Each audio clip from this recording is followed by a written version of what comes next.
Olá, está começando mais um Mercado e Perspectivas, o MesaCast da FEComércio São Paulo, que reúne lideranças que ditam tendências e mobilizam o mercado.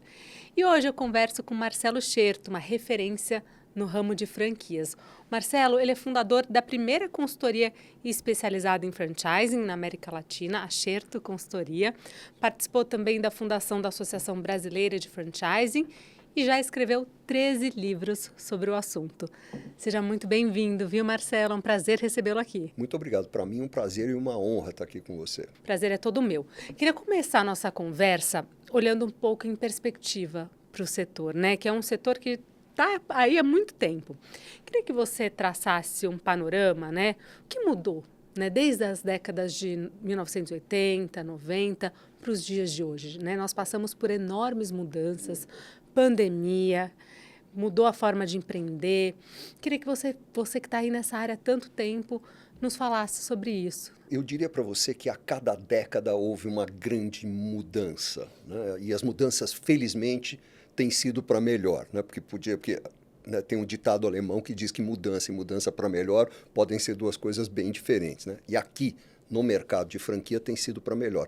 Começamos aqui na década de 80, na verdade existem sinais de franquias já na década de 40, 50, mas para valer mesmo a gente começou na década de 80 e era um mercado muito pouco profissional, tanto do lado do franqueador como do franqueado. As consultorias não existiam, a minha nasceu em 86, a gente criou. O negócio estava tudo muito no começo. Quando veio a década de 90, houve um fenômeno que a maior parte das pessoas que estão nos assistindo certamente são jovens demais para saber, que era um negócio chamado reengenharia. Foi um momento em que as empresas de todos os tipos, as grandes empresas principalmente, mas de todos os ramos, começaram a mandar gente embora. Elas se enxugaram. As empresas antes tinham estruturas piramidais imensas, coisa e tal. Você chegava numa empresa, cada diretor tinha uma sala, cada diretor tinha uma secretária, cada secretária tinha 2 boys. Não se ouvia isso de uma sala só com toda a diretoria, pool de secretária, isso não existia. Era uma coisa, as empresas eram enormes e você tinha um excesso de funcionários, principalmente nos níveis mais altos. Esses caras começaram a ser mandados embora, de repente, por todas as empresas de todos os ramos. Então, de repente, você teve na rua uma leva de gente extremamente preparada, com MBA, com isso, com aquilo, com cursos, com preparação, sabendo lidar com ferramentas de gestão super sofisticadas e que não tinham o que fazer. Algumas foram empreender do zero, uns viraram consultores, uns viraram professores, uns compraram participações em negócios que já existiam e muitos viraram franqueados. E esses franqueados eram muito mais profissionais, no sentido de gestão de um negócio, gestão de pessoas, muito mais profissionais do que os próprios franqueadores. Então, houve um movimento, um impulso de baixo para cima pela profissionalização. Isso foi extremamente positivo para o mercado. Aí você vem aí para os anos 2000, onde você tinha um crescimento muito grande, era um momento muito positivo, estabilização da moeda a partir de 94, com o Plano Real, etc, etc. Eu sou de um tempo, eu cheguei a viver inflação de 3% ao dia. Hoje a gente fica preocupado com 5% ao ano. Eu vivi 3% ao dia. Né? Então, era uma loucura. E, de repente, você tem uma moeda mais estável, um mercado melhor, e aí você teve muito crescimento. As grandes redes nacionais nasceram aí, ou apareceram nos anos 2000. Anos 2010, um mercado um pouco mais difícil, crises mundiais, crises no Brasil, etc, etc, etc.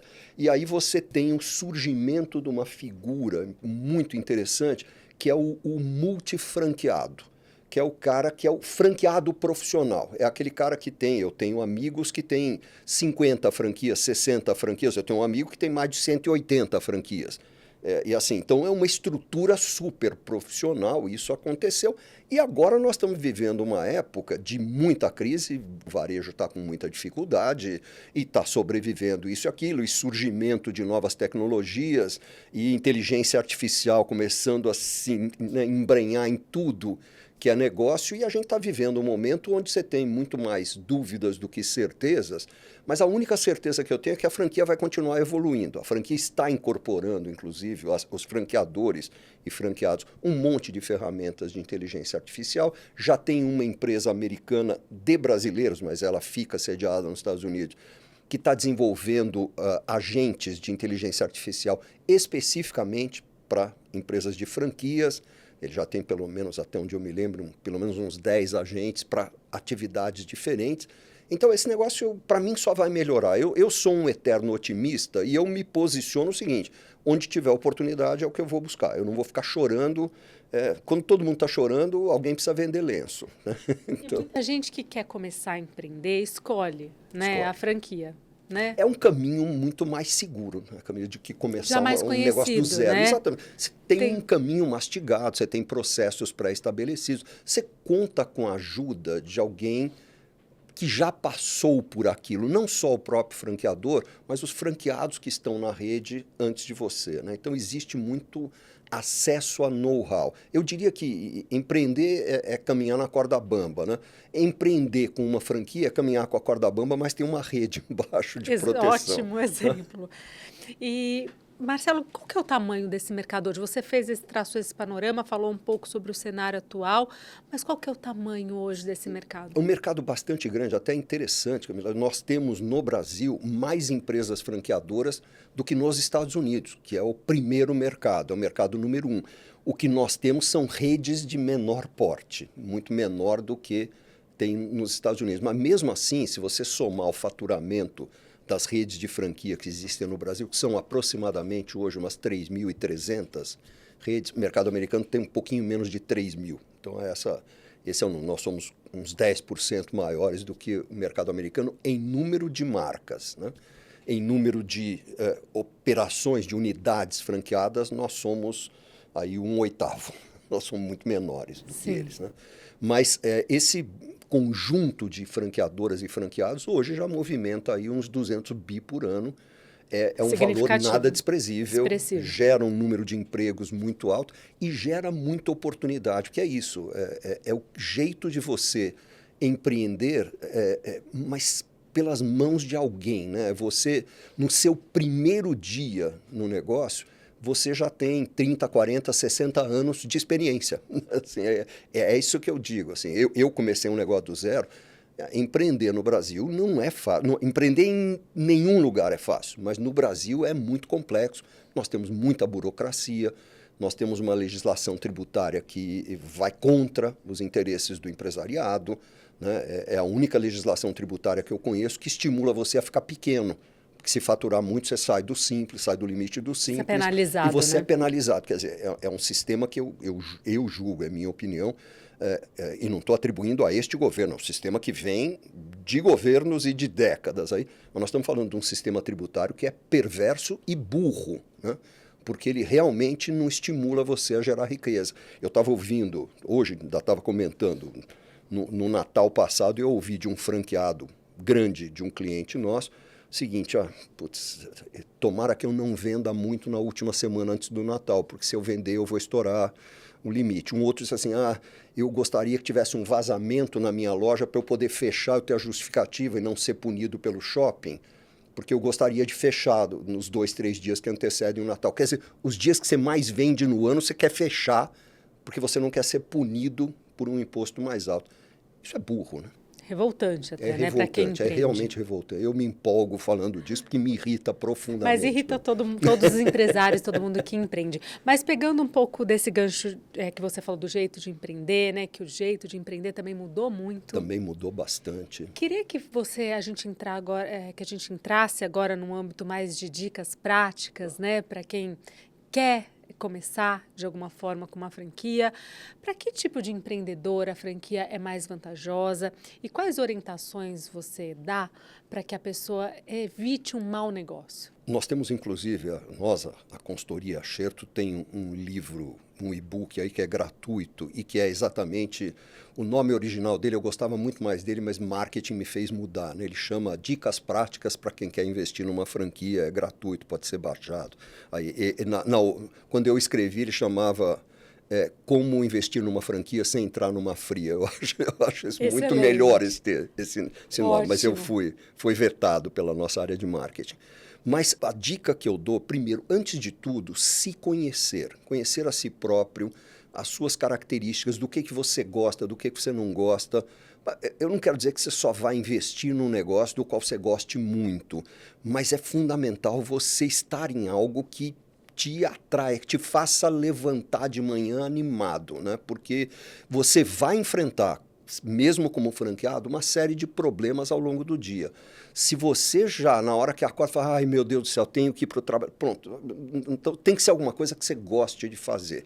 E gostar de fazer, a gente tem que pensar um pouco, porque assim, gostar de sorvete é uma coisa, gostar de tocar uma sorveteria é outra bem diferente. Então você precisa procurar. Mas acho que antes de tudo, autoconhecimento. Do que eu gosto, do que eu não gosto, qual é o tipo de negócio que eu não quero de jeito nenhum. Eu tenho perfil, eu tenho habilidade com vendas. Não tenho. Então deixa eu procurar alguma coisa onde eu possa ser mais gestor e possa colocar uma equipe na frente para fazer vendas. Será que eu preciso de um sócio que me complemente em alguma coisa? Eu, por exemplo, tenho uma visão muito clara de mim. Eu sou péssimo em finanças. Eu sou um horror em planejamento tributário, engenharia tributária. Assim, eu realmente não é a minha praia. Então, eu tenho que ter sócios que são bons nisso. Para complementar. Eu sou pouco disciplinado, no sentido de que eu quero reinventar a roda o tempo todo. Eu quero criar algo novo, eu quero fazer... tem que ter alguém de processo e que segure e que diga, não, peraí, foco nisso aqui. Então, muitas vezes, você precisa de um sócio. E você só deveria ter sócio se você realmente precisar, porque sociedade não é fácil. Então, mas se você precisar de alguém, é ótimo ter. Mas uma vez que você conheça o seu perfil, saiba do que você gosta, do que você não gosta, saiba o tamanho do bolso que você tem, quanto é que você está disposto a investir ou disposta a investir, aí você sai procurando, porque, como eu disse, tem 3.300 oportunidades no Brasil, alguma há de servir para você. Tem que ter pelo menos uma ou duas ou três que vão servir. E aí você começa um processo de investigação mesmo, de análise, conhecer, conversar, ler a respeito. Ninguém pode, hoje em dia, dizer que não tem acesso à informação. A gente tem, com Google, ChatGPT, Gemini, informação é o que não nos falta. Nós podemos até ter uma indigestão por excesso de informação. Nunca morrer de fome por falta de informação. Então vai atrás e, principalmente, o que eu mais recomendo, se você tiver que tomar uma providência, converse com quem já é franqueado. Não com um ou dois, porque de repente você dá sorte ou azar de pegar um que está super empolgado e é o único na rede que está empolgado, ou um que está aborrecidíssimo, mas é o único na rede que está aborrecido. Conversa com 5, 6, 8, 10 e conversa, se possível, pessoalmente. E faz a ele algumas perguntas bem básicas, do tipo, se você pudesse entrar na máquina do tempo e voltar para um dia antes do dia em que você assinou o contrato de franquia, você voltava a assinar esse contrato? Se sua mãe, sua irmã, seu irmão quisessem adquirir uma franquia dessa, você deixava? Você ia estimular ou você ia segurar os caras, né? Se você pudesse voltar para o momento que você estava negociando, que cláusulas você alteraria no contrato? O que você faria diferente? E é muito interessante, porque tem gente que diz, mas o franqueado não vai falar. Fala. Existe alguma coisa que é como se o franqueado que está lá hoje operando visse no novo que está chegando o irmão mais novo que ele precisa orientar. Então, fala mesmo. Se ele estiver insatisfeito, ele vai deixar muito claro. Se ele estiver feliz, e até vai dizer, em muitos casos, o seguinte... Olha, tem problemas, aconteceu isso, aconteceu aquilo, isso aqui não saiu bem como estava previsto, mesmo assim eu voltaria a comprar porque o negócio é bom e as pessoas são sérias. Então, assim, eu acho que conversar com quem já é franqueado talvez seja a principal providência que você pode tomar. Nesse contexto, quais têm mais potencial? Quais setores têm mais potencial de serem mais, melhores sucedidos? E também, quais modelos, novos modelos, setores que têm despontado? Camila, eu vejo o seguinte, eu vejo potencial em todos os mercados, todos os segmentos. Eu diria que talvez em um ou outro mercado não tenha ou já esteja saturado para alguma coisa. E mesmo para franqueadores. Eu me lembro sempre, meu filho é um dos acionista michuritário hoje em dia de uma operação de franquia chamada Oakberry. Quando eles começaram, ele já tinha um concorrente que tinha mais de 300 franquias. Eu disse, será que o mercado já não está saturado? Será que vocês não estão entrando num mercado que não tem potencial? Eles disseram, não, porque nós vamos entrar diferente, nós vamos entrar com um produto melhor, nós vamos entrar com um uniforme mais bacana, vamos entrar com um projeto arquitetônico mais legal, vamos trabalhar melhor a marca, vamos fazer um trabalho melhor nas redes sociais. E fizeram tudo isso. Quer dizer, então tem oportunidade, mesmo em mercados que aparentemente estão saturados. Se você fizer melhor, mais rápido, mais barato, sei lá, você vai achar o seu espaço ali dentro. Então eu diria que tudo tem espaço. O que eu vejo crescer muito ultimamente, tudo ligado a saúde, bem-estar e beleza. É impressionante, e principalmente beleza. Assim, a vaidade humana continua sendo uma fonte inesgotável de dinheiro, né? Uma coisa impressionante. E antes eram mais as mulheres. Hoje tem muito Todos homem. os Então vamos públicos, falar né? de clínica de tratamento capilar contra a calvície. Está cheio de homens se depilando, está cheio de homens comprando cremes especiais, né? Então eu vejo, a parte de saúde, eu sei que é um segmento muito amplo, mas é assim que ele é categorizado pela ABF. É saúde, bem-estar e beleza. Esse cresce muito. Alimentação fora de casa. Cresce e continua crescendo e com novas opções e novos negócios aparecendo. E aí vai desde um café até um gelato italiano, pizza, sanduíche, hambúrguer, açaí, coisa e tal. Você tem opções mil aí.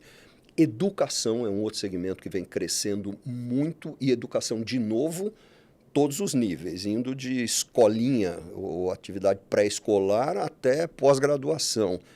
Passando por cursos especializados, cursos profissionalizantes, eu vejo muito mercado para isso.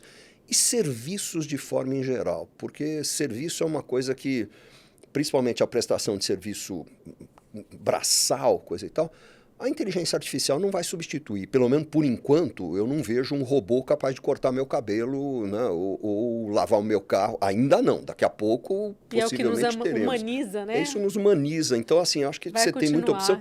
E outra coisa, mas assim, aí, acho que vale para todo mundo, é pensar sempre que, seja qual for o segmento onde você está ingressando, pense em embarcar ferramentas tecnológicas no seu negócio. Esse negócio de rejeitar o novo não dá certo. Apostar no retrocesso, no atraso, não faz sentido. Você produz no Brasil e quer conquistar um mundo pagando menos impostos? O certificado de origem Fecomércio São Paulo é a chave para isso. Com ele, você acessa benefícios fiscais garantidos por acordos internacionais firmados pelo Brasil e pelo Mercosul. Você pode reduzir ou até zerar impostos de exportação. É economia que fortalece a sua competitividade lá fora. A validação é rápida, 100% digital. E a aprovação sai em até 24 horas. Quer exportar com mais vantagem? Acesse o link ou escaneie o código QR. Certificado de origem Fecomércio São Paulo. Menos imposto, mais alcance. A franquia também é uma oportunidade, uma estratégia de expandir os negócios, Sim, né? sim. Em qual momento avaliar que é possível, né, ser uma franqueadora e também o que é preciso levar em conta nessa estratégia, considerar nessa estratégia? Eu entendo o seguinte, eu vou me permitir citar Oakberry de novo, que é um caso de muito sucesso. 8 anos atrás era um quiosque num shopping da Avenida Paulista. E me perguntam qual foi a estratégia para escolher aquele shopping para começar lá. Estratégia muito simples, era o único que eles conseguiam pagar. Eles não tinham dinheiro, eram 2, 3 moleques sem dinheiro. O que eles conseguiram juntar, aquele era o único shopping onde eles conseguiam entrar. Então a estratégia foi muito simples, não tinha opção, era aquela ou era aquela. Então fizeram. E a partir dali, mas muito interessante, eu estava na inauguração do primeiro quiosque. Nós éramos 6 ou 7 pessoas na inauguração, era uma grande festa, tinha 6 ou 7 pessoas. E o criador, o founder, que é o Georgios Frangoulis, Gil chegou para mim e falou, Tchalão, vem cá, o que você acha disso aqui? Tua opinião para mim é muito importante. Eu olhei e falei, olha, muito positivo isso, citei as coisas dos lados positivos, eu melhoraria um pouco isso, Então, sua opinião para mim é muito importante, porque você está olhando para a unidade piloto de uma rede de 100 franquias. Já nasceu para ser franqueado. Então, assim, qual é o momento? O momento que ele estava sendo concebido já era o momento, para aquele ali. Tem outros negócios que operaram 10, 15 anos antes de resolver conceder a primeira franquia. Caminho para isso, de novo sendo muito prático, planejamento, antes de mais nada, análise e planejamento frio, calculista, sem grande empolgação, sem se contar mentiras. Até Muitas vezes, melhor fazer isso com o apoio de uma consultoria externa, muito mais pela objetividade do que por outros fatores, também por conhecimento, porque encurta caminho, né, cria atalhos para você poder atravessar mais rápido o pântano. Principalmente uma visão externa de alguém que olha sem paixão, sem empolgação e diz os pontos fracos, diz onde é que tem que melhorar, diz o que você tem que fazer antes de sair franqueando. Então, primeiro passo, muito planejamento.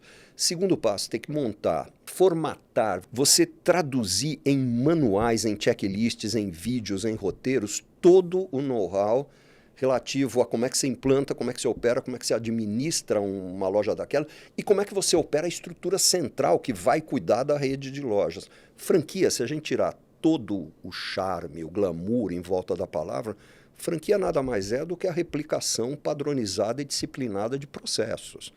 Tem processo para tudo, tem processo, assim, se você entrar numa Casa Balduco e prestar atenção, eu sei porque a gente criou aquilo do zero, partindo de uma folha de papel em branco, né, para criar a Casa Balduco, para servir um cappuccino são 16 passos. E são sempre os mesmos 16 passos nas 200 e tantas lojas da rede. Não tem nada, aqui faz assim, ali. Não, todas fazem do mesmo jeito. Se você entrar numa loja do Boticário, o jeito de vender o produto tal é aquilo mesmo. Porque existe manual, existe checklist, existe roteiro, existe vídeo ensinando como se faz aquilo ali. E o terceiro ponto que eu considero muito importante, porque uma vez me perguntaram o seguinte, o que costuma estar errado numa operação de franquia? E o que dá errado, Camila, é gente. Então você tem que ter uma equipe muito boa, a melhor que você conseguir ter, e você tem que se cercar do melhor advogado que você conseguir ter, o melhor contador que você conseguir ter, a melhor consultoria que você conseguir ter, o melhor arquiteto que você conseguir ter, porque assim, gente é onde a coisa pode pegar. Gente é onde você pode ter surpresas desagradáveis. Né? Você tem que ter... Então, você tendo o modelo certo, com o planejamento certo, você tendo a estrutura de gente certa e você tendo os processos que essa gente vai executar, a chance de ter sucesso é muito maior. E agora, então, nessa receita que você traz e coloca aqui, você chegou a falar também na questão da IA, a gente está num mundo extremamente digitalizado. Muito, muito. A gente não pode deixar aqui de fora da nossa conversa como a IA pode contribuir para tudo isso, para esses processos e também o e-commerce, né? Sim, não, sem dúvida nenhuma. E hoje em dia, quando você pensa em franquia, para a empresa franqueadora, aquela que vai se expandir concedendo franquias, ela tem que olhar a franquia como um dos canais dentro de um mix de canais que ela vai usar. Vai ter o e-commerce tradicional, vai ter a venda pelo Instagram, a venda pelo WhatsApp, de repente ela tem algumas operações próprias, tem algumas lojas ou negócios onde ela é sócia e tem outras que são 100% franqueadas. Então, a franquia hoje, ela compõe um mix de canais, ela é um dos ingredientes dentro de um mix mais amplo, de forma geral, é assim que acontece. E a questão de IA, ela está permeando tudo. Você hoje tem ferramentas, inclusive, que te ajudam na seleção de franqueados.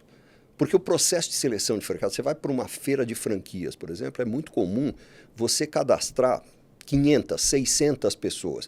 E você precisa dar uma resposta rápida para essas pessoas, senão elas perdem o interesse. Ele se cadastrou no teu stand. Se 2, 3 dias depois você não tiver ligado para ele, não tiver entrado em contato, e como é que você faz isso? Ou você tem um bando de gente para fazer isso, ou você coloca uma IA para fazer isso. Né? E hoje você tem bem ferramentas. Eu estava testando outro dia a IA de um cliente nosso que usa para agendar atendimentos na rede de franquias. Então a franqueadora faz isso, você tem um número para onde você manda um WhatsApp, a maior parte das pessoas manda de voz, é muito engraçado isso, né? Hoje em dia é mais WhatsApp de voz, e tem uma IA lá que responde isso e agenda as sessões lá, né, do que vai ser feito. E é impressionante, porque eu fui testar, você está falando com gente, a sensação que você tem, e mais, atende às 2 da manhã, às 7 da manhã, às 3 da tarde, do mesmo jeito, com a mesma simpatia na voz e principalmente, como diz o meu cliente, o presidente da empresa, ela não desiste no 5º não que ela recebe. Sabe assim, ela persiste. Ela persiste, ela não desanima no 5º não. Sabe assim, o tom dela, a moral dela não baixa porque ela ouviu 5 nãos. Para a gente finalizar, queria que você deixasse uma mensagem final E também como que você enxerga o setor num curto prazo? Quais são as perspectivas? Você chegou também a falar sobre isso, mas como você enxerga o setor num futuro próximo? Sim. Quais são as perspectivas e tendências, já que a gente está aqui num MesaCast que fala sobre tendências? Sobre tendências. Eu sou um eterno otimista. Eu enxergo esse setor crescendo, se profissionalizando, se aprimorando, e vão acabar saindo dele as pessoas que não têm que estar e ficar. Eu acredito muito na lei da seleção natural, isso vai acontecer sem dúvida nenhuma. Mas eu vejo um setor crescendo, um setor se profissionalizando cada vez mais, e eu digo que para quem pretende empreender e não se sente seguro para fazer isso sozinho, sem ajuda, criando uma marca do zero, criando um negócio do zero, que não é fácil, a franquia é um caminho excelente. Apenas investigue bem antes de investir. Acho que o meu conselho é investigue muito antes de investir, não só o seu dinheiro, mas as suas esperanças, o seu tempo, o seu networking, o tempo que você vai roubar à família para poder dedicar ao negócio. Pensa muito bem, não faça isso de forma atabalhoada e não seja Maria vai com as outras. Meus amigos todos estão investindo em franquia, também vou investir. Não. Investe se você estiver seguro de que para você é um bom negócio. Com esse conselho final, a gente encerra o nosso Mercado Perspectivas. Muito obrigada por compartilhar dicas tão valiosas para quem quer empreender nesse ramo. Eu é que te agradeço. Eu tenho uma pena da conversa estar acabando, mas tudo bem, Mas me chama que eu volto. Uma outra edição. Muito obrigada. Obrigado a você. Obrigada também a você que nos acompanhou. Até a próxima. Tchau.